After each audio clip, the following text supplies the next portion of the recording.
విద్యుత్ షార్ట్ సర్క్యూట్తో అగ్ని ప్రమాదం జరిగి సర్వం కోల్పోయిన బాధిత కుటుంబాన్ని ప్రభుత్వం ఆదుకోవాలని మంథని మాజీ ఎమ్మెల్యే పుట్టా మధుకర్ కోరారు.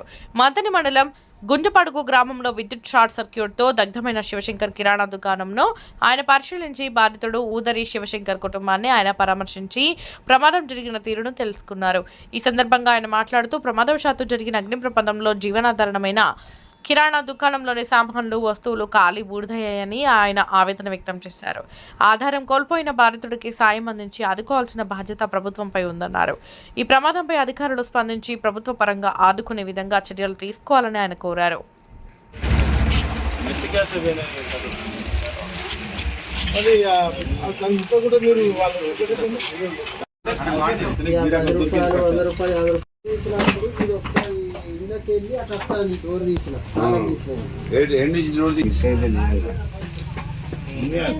ఇది కూడా కాలు కవర్లో పెట్టి కట్టు కట్టి పెట్టి ఒక డబ్బలేసి అయితే ఏంటంటే దీని కింద ఇంకేదో పడ్డది అందుకే అయిపోయింది.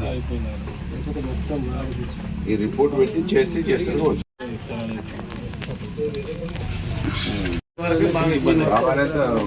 లక్షలు ఒక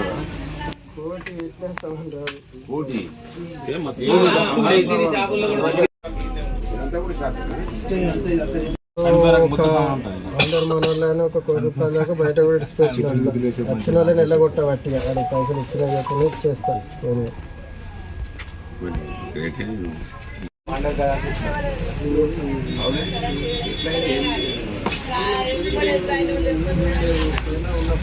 ఉన్న 11:30 దాకా కంకులు కలుపుకున్నా కందగడ్డ కలుపుకున్నా తిన్నా పనులు చదివిన ఉంటుంది. ఒకసారి పన్నాడు మామూలు తోలు కుడతా అంటే కొడుకాయ బట్ట కప్పుకోరన్న కింద కప్పుకోరు అన్నామనే కథ గిట్ట వండుకున్నా. మా అన్న కొడుకు గుడికి వేస్తాడు తెలుసు అత్త అంటే చూసిండట. చూసి ఫోన్ చేసిండు ఈ రాత్రి వెళ్తానని చెప్పిన వచ్చేసరికి కాక నీ షాప్ మొత్తం మండిపోతాను మంట వేసినాను అల్లుడితోటే చెప్పన బేరం గుందిన అయిపోయింది పైసలు అయిపోయినాయి కాలిపోయినాయి అన్న అక్కడనే నాకు అయిపోయింది మంటలు వేసినంటే కాలిపోయినట్ట దాని పైసలు ఇస్తే ఉన్నాయి.